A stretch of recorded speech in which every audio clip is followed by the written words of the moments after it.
Hello everyone, good morning. How are you today? I hope you are doing well and having a great day.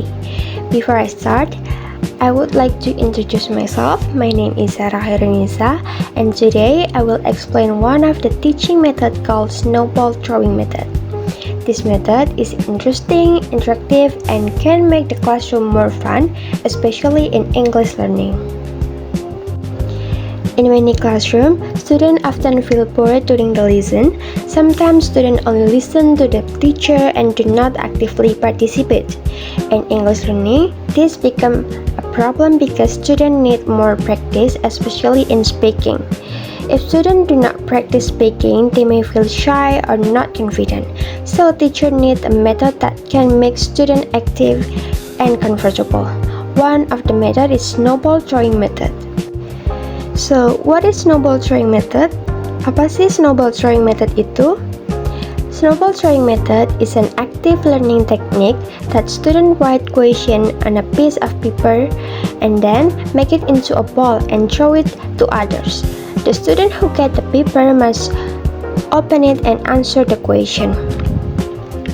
Jadi, snowball throwing adalah metode pembelajaran aktif di mana siswa menulis pertanyaan di kertas, kemudian kertas tersebut diremas menjadi bola dan dilempar ke teman. Siswa yang mendapatkan kertas harus membuka dan menjawab pertanyaannya. Next, the purpose of this method is to improve students' speaking skill, to increase confidence, and to encourage interaction between students and create a fun learning atmosphere. Tujuan pembelajaran ini adalah untuk meningkatkan kemampuan berbicara siswa, meningkatkan kepercayaan diri dan mendorong interaksi antara siswa, dan menciptakan suasana belajar yang menyenangkan. Now, I will explain how to use snowball throwing method in English learning. First, the teacher explained the material briefly, and second, each student write one question. Third, the paper is rolled into a ball, and fourth, students throw the snowball randomly. Fifth, each student takes one paper, and then sixth, student open and read the question, and finally student answer the question in English. Jadi untuk langkah penggunaan metode ini, yang pertama yaitu guru menjelaskan materi secara singkat, kemudian siswa menulis satu pertanyaan di kertas, lalu kertas dibuat menjadi bola dan siswa melemparkan bola secara acak. Setiap siswa mengambil satu kertas yang bukan miliknya sendiri, lalu siswa membuka dan membaca pertanyaan tersebut dan menjawabnya menggunakan bahasa Inggris. Metode ini bisa dilakukan secara berkelompok ataupun individu. Alright, now I'm going to show you a simple simulation. The topic is describing people. So let's get started. So the first step is introduction. Teacher start the class like, "Hello student, how are you today? I hope you're doing well. Today we will learn about describing people. For example, she's tall, she has long hair, she's friendly." Di bagian ini, guru membuka kelas dengan menyapa siswa terlebih dahulu, lalu memperkenalkan materi yaitu describing people atau mendeskripsikan orang dan memberikannya contoh sederhana. Next, the step 2 is writing question.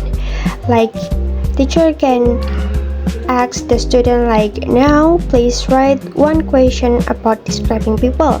You can write a simple question like, "Describe your best friend."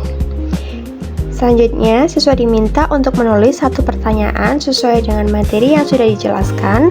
Lalu pertanyaan ini nantinya akan digunakan dalam aktivitas snowball. The third step is making the snowball. Teacher can say to the student like, "Now, make your paper into a ball." Setelah itu, kertas yang sudah terisi pertanyaan diremas hingga membentuk seperti bola atau snowball. The next step is throwing. Teacher can ask to the student first before throwing like, "Are you ready? Let's throw your snowball." Kemudian siswa melempar kertas tersebut ke teman secara acak.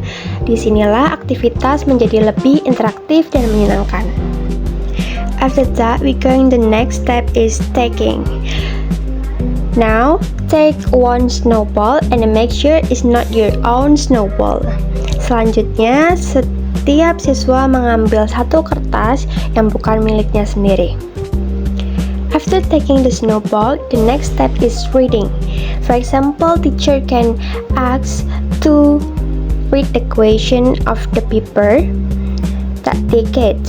For example, the student get the question is describe your friends.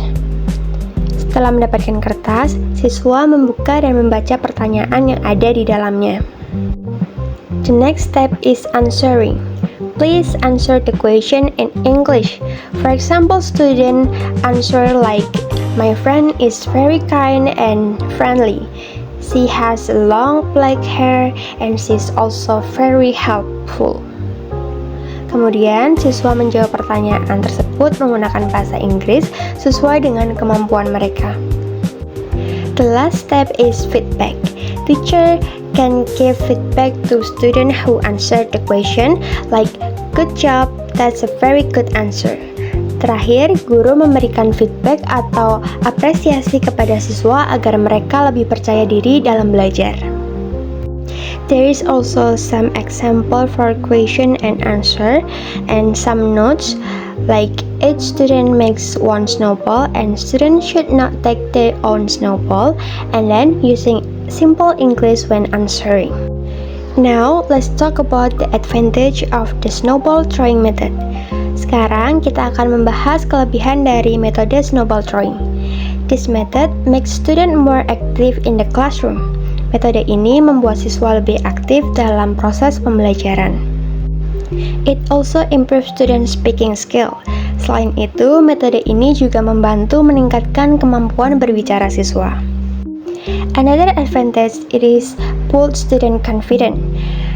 And finally, it is create a lively and fun learning environment. Kelebihan lainnya adalah dapat meningkatkan rasa percaya diri siswa. Dan yang terakhir, metode ini menciptakan suasana belajar yang hidup dan menyenangkan. However, beside the advantage, this method also has some disadvantage. Namun, selain memiliki kelebihan, metode ini juga memiliki beberapa kekurangan. First, the class can be noisy, and then second, the teacher need good classroom management, and third, this method can take more time. In addition, not all students may be serious during the activity. Pertama, kelas bisa menjadi cukup ramai, dan yang kedua, guru harus memiliki kemampuan mengelola kelas dengan baik. Yang ketiga, metode ini membutuhkan waktu yang lebih lama, dan selain itu tidak semua siswa serius dalam mengikuti kegiatan tersebut. So, in conclusion, snowball throwing method is an effective and interactive teaching method. It helps students become more active and confident in learning English.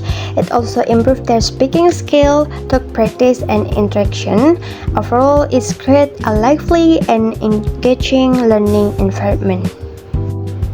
Jadi, sebagai kesimpulan, snowball throwing merupakan metode pembelajaran yang efektif dan interaktif. Metode ini juga membantu siswa menjadi lebih aktif dan percaya diri dalam belajar bahasa Inggris. Selain itu, metode ini juga meningkatkan kemampuan berbicara melalui latihan dan interaksi. Secara keseluruhan, metode ini menciptakan suasana belajar yang hidup dan menarik. So, that's all from me. Thank you for your attention and thank you for watching. See you next time.